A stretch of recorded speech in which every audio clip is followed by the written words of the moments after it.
Choreographer Johnny master పై alias Sheikh Johnny బాషాపై లైంగిక వేధింపుల case నమోదైంది. ఓ డాన్సర్ ఇచ్చిన ఫిర్యాదుతో రాయదుర్గం పోలీసులు కేసు నమోదు చేశారు. అతనిపై ఐపీసీ సెక్షన్ 376తో పాటు 506, 323 క్లాస్ 2 కింద కేసు నమోదు చేశారు. తనపై అత్యాచారం చేయడంతో పాటు గాయపరిచారని ఆమె ఆవేదన వ్యక్తం చేశారు. దీంతో జానీ మాస్టర్ పై పోలీసులు కేసు నమోదు చేసి విచారణ చేస్తున్నారు.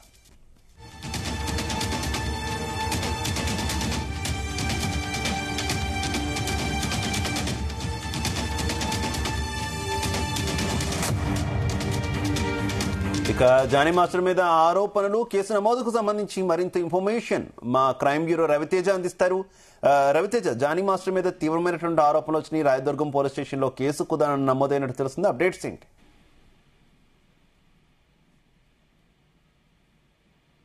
తనను లైంగికంగా వేధించడంతో పాటు అసభ్యంగా బిహేవ్ చేస్తా ఉన్నాడు అన్నట్టుగా ఒక కొరియోగ్రాఫర్, తన జూనియర్ గా పనిచేస్తున్నటువంటి కొరియోగ్రాఫర్ నిన్న రాయదుర్గం పోలీస్ స్టేషన్ లో ఒక ఫిర్యాదు అందజేయడం జరిగింది.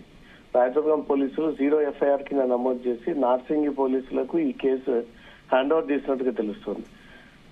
తెలుగు ఇండస్ట్రీలో బాగా పాపులర్ అయినటువంటి కొరియోగ్రాఫర్ జానీ మాస్టర్ గత కొంతకాలంగా తన మీద లైంగిక వేధింపులకు పాల్పడుతున్నట్టు తన జూనియర్ కొరియోగ్రాఫర్ ఏజ్ 21 కి చెందినటువంటి యువతి పోలీసులకు ఫిర్యాదు అందజేసింది. చెన్నై, ముంబై, హైదరాబాద్ తో సహా వివిధ నగరాల్లో అవుట్డోర్ చేస్తున్నప్పుడు మరియు నార్సింగ్ లో ఉన్నటువంటి తన నివాసంలో కూడా జానీ తనపై అనేక సార్లు లైంగిక వేధింపులకు పాల్పడ్డాడంటూ కూడా జూనియర్ కొరియోగ్రాఫర్ ఈ విషయాన్ని పోలీసులకు అన్ని ఆధారాలతో సహా ఫిర్యాదు చేసినట్టుగా తెలుస్తోంది. ఆమె ఫిర్యాదు మేరకు రాయదుర్గం పోలీసులు 0 FIR నమోదు చేసి జానీ మాస్టర్ ఉంటున్నటువంటి నివాసం నార్సింగి పోలీస్ స్టేషన్ పరిధిలోకి వస్తుంది కాబట్టి ఈ కేసు సెక్షన్ 376 రేప్ కేసుతో పాటు క్రిమినల్ బెదిరింపు 506 మరియు తను గాయపరిచాడు ఉన్నట్టుగా 323, రెడ్ విత్ 34(2) సెక్షన్ ప్రకారంగా జానీ మాస్టర్ పైన కేసు నమోదు చేసి తను నార్సింగ్ లో నివాసం ఉంటున్నటువంటి ప్రాంతం కాబట్టి ఇది నార్సింగి పోలీస్ స్టేషన్ కి కేసు నమోదు చేయడం జరిగింది. జానీ మాస్టర్ గతంలో అనేక సార్లు ఇతను వివిధ కేసులో కూడా ఇన్వాల్వ్ అయినాడు. 2015లో ఓ కాలేజీలో మహిళపై దాడి చేశాడంటూ 2015లో అతని పైన కేసు అవ్వడము, 2019లో మేడ్చల్లో స్థానిక కోర్టు జానీ మాస్టర్ కు 6 నెలల జైలు శిక్ష విధించినటువంటి ట్రాక్ రికార్డు కూడా ఉంది. కాబట్టి ఇతను గతంలో ఏపీలో జరిగినటువంటి ఎన్నికల్లో కూడా జనసేన పార్టీ తరఫున క్యాంపెయిన్ చేయడము, పవన్ కళ్యాణ్ కి సపోర్ట్ చేయడము, పవన్ కళ్యాణ్ పాటల పైన అనేక సార్లు డాన్స్ చేసి తనకంటూ ఒక ఫేమ్ క్రియేట్ చేసుకొని తెలుగు ఇండస్ట్రీలో మంచి మంచి పెద్ద హీరోలతో కలిసి డాన్స్ చేసినటువంటి పాపులారిటీ ఉన్నటువంటి జానీ మాస్టర్ తరచుగా ఈ అమ్మాయిల విషయంలో కూడా వేధింపులకు పాల్పడుతూ తను ఈ రకంగా వ్యవహరిస్తా ఉన్నాడంటూ కూడా గతంలో వచ్చినటువంటి ఫిర్యాదు ఇప్పుడు తాజాగా రాయదుర్గం పోలీస్ స్టేషన్ లో కూడా జూనియర్ కొరియోగ్రాఫర్ ఈ యువతి ఇతర రాష్ట్రానికి చెందినటువంటి యువతిగా భావిస్తా ఉన్నారు. జానీ మాస్టర్ దగ్గర డాన్స్ నేర్చుకోవడానికి వచ్చి తన దగ్గర స్టిక్ అయి ఉండి తను చెప్తున్న విధంగానే వ్యవహరించడంతో పూర్తిగా జానీ మాస్టర్ ని నమ్మి తనతో కలిసి ప్రయాణం చేస్తున్నటువంటి క్రమంలో ఇతను షూటింగ్ కి వెళ్లేటువంటి చెన్నై, ముంబై, హైదరాబాద్ ఈ 3 ప్రాంతాల్లో అవుట్డోర్ కి వెళ్ళినప్పుడు ఈ అమ్మాయిని తీసుకెళ్లడము, అక్కడ కూడా వేధింపులకు పాల్పడము, లైంగిక దాడికి పాల్పడము, ఇటు హైదరాబాద్ నార్సింగి నివాసంలో కూడా తన వెంటే ఉంచుకొని ఈ రకంగా వేధింపులకు గురి చేస్తా ఉన్నాడంటూ కూడా బాధితురాలే నేరుగా బయటకు వచ్చి ఇంకా వేధింపులు తట్టుకోలేక ఆ లైంగిక దాడి పలుసార్లు ఇతను వేధిస్తా ఉన్నాడంటూ కూడా బయటకు వచ్చేసి బాధితురాలు ఇచ్చినటువంటి ఫిర్యాదు పైన అన్ని ఆధారాలతో సహా బాధితురాల్ని 0 FIR నమోదు చేసి నార్సింగ్ పంపడం జరిగింది.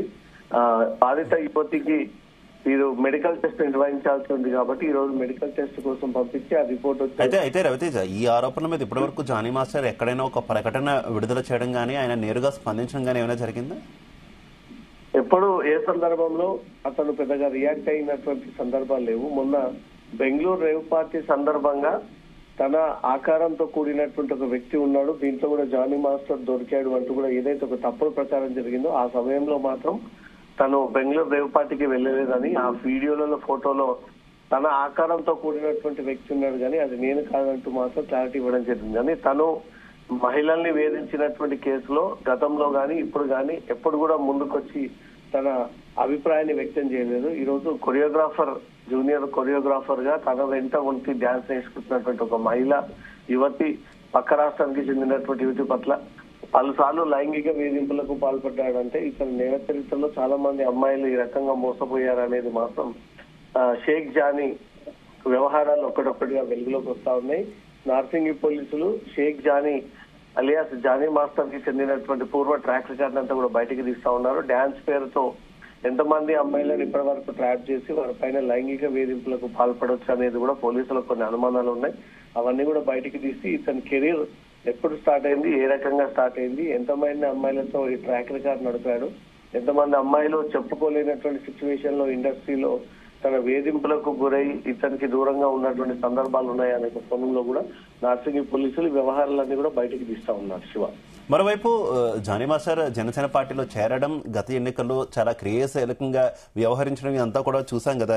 ఇతర పార్టీల నేతల మీద ఈ రకమైనటువంటి లైంగిక ఆరోపణలు వచ్చినప్పుడు ఖచ్చితంగా కూడా జనసేన పార్టీ కూడా తీవ్రంగా రెస్పాండ్ అయ్యేది. ఆ పార్టీల నుంచి వారిని సస్పెండ్ చేయాలంటూ కూడా కోరుతున్నటువంటి సిచ్యువేషన్. ఇప్పుడు జానీ మాస్టర్ మీద ఈ రకమైనటువంటి ఆరోపణలు వస్తుండడం, ఏకంగా కేసు కూడా నమోదైన నేపథ్యంలో ఏంటి పార్టీ జానీ మాస్టర్ ని సస్పెండ్ చేసే అవకాశం ఉందా?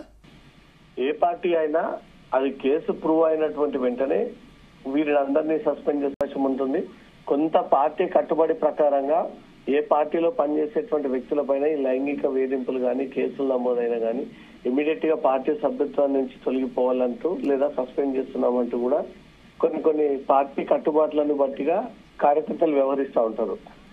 టీడీపీ ఎమ్మెల్యేకి సంబంధించినటువంటి రాసలీల అంశం బయటకు వచ్చినప్పుడు ఇమీడియట్ గా పార్టీ రియాక్ట్ అయ్యి పార్టీ అతన్ని సస్పెండ్ చేసినటువంటి సందర్భం ఉంది. ఆ తర్వాత ఎమ్మెల్సీగా ఉన్నటువంటి వైఎస్ఆర్సీపీ దువ్వాడ శ్రీనివాస్ విషయంలో కూడా పార్టీ స్పందించి అతన్ని ఇమీడియట్ గా ఆ పార్టీ బాధ్యతల నుంచి కూడా తప్పిస్తూ ఇతరులకు కట్టబెట్టినటువంటి సందర్భాలు ఉన్నాయి. ఇప్పుడు జనసేన పార్టీ తరఫున ఇతను సభ్యత్వం తీసుకున్నాడు, పవన్ కళ్యాణ్ కి ప్రచారం చేశాడు, పవన్ కళ్యాణ్ పాటల మీద డాన్సులు వేశాడు, పవన్ కళ్యాణ్ ఒక స్థాయిలో తీసుకెళ్లినటువంటి వ్యక్తిగా పేరు పొందినటువంటి జానీ మాస్టర్ ఇప్పుడు అదే పార్టీకి సంబంధించినటువంటి ఒక కార్యకర్త అనుకోవచ్చు లేదా సీనియర్ లీడర్ అనుకోవచ్చు. అతని మీద ఈ లైంగిక వేధింపులకు సంబంధించి ఒక ఫిర్యాదు అందింది. అది ప్రూవ్ అయిన తర్వాత జనసేన పార్టీ దీని మీద రియాక్ట్ అయ్యి జానీ మాస్టర్ ని సస్పెండ్ చేయడము లేదా కొన్ని రోజులు హోల్డ్ చేయడము లేదా పూర్తి స్థాయిలో అతని మీద ఈ కేసు నమోదైంది కాబట్టి ఇది చట్టపరంగా ఒక పార్టీలో ఉన్నటువంటి వ్యక్తులు ఇలా వ్యవహరించకూడదంటూ కూడా తాత్కాలికంగా అతన్ని పక్కకు పెట్టేటువంటి అవకాశం ఉంటుంది. దీనిపైన జనసేన స్టాండ్ కూడా తొందరలో రియాక్ట్ అయ్యేటువంటి అవకాశాలు కూడా కనబడుతుంది. జానీ మాస్టర్ మీద గతంలో కూడా అనేక మహిళల వేధింపుల కేసులు కూడా నమోదవుతా ఉన్నాయి. ఈ అన్ని పాత కేసులన్నీ కూడా పోలీసులు బయటికి తీసి ఎన్ని ఇతను వేధింపులకు పాల్పడ్డాడు, ఎక్కడెక్కడ ఇతని పైన ఫిర్యాదులు ఉన్నాయి, ఏ కేసులో ఇతను ఇన్వాల్వ్ అయి ఉన్నాడని పూర్తి వివరాలన్నీ కూడా పోలీసులు బయటికి తీస్తా ఉన్నారు. దీంట్లో ఇతనితో పాటు ఇంకెవరన్నా ఇతనికి సహకరిస్తా ఉన్నారా ఇండస్ట్రీ తరఫున, ఇండస్ట్రీ పెద్దలని అడ్డం పెట్టుకుని జానీ మాస్టర్ ఈ రకంగా వ్యవహరిస్తా ఉన్నాడు అనే దానిపై కూడా అన్ని కోణాల్లో నార్సింగి పోలీసులు ఈ కేసుని విచారణ చేపడితే దీంట్లో కొంతమంది పేర్లు కూడా వెలుగులోకి వచ్చేటువంటి అవకాశం ఉంది. Shiva, okay, thank you Ravitej.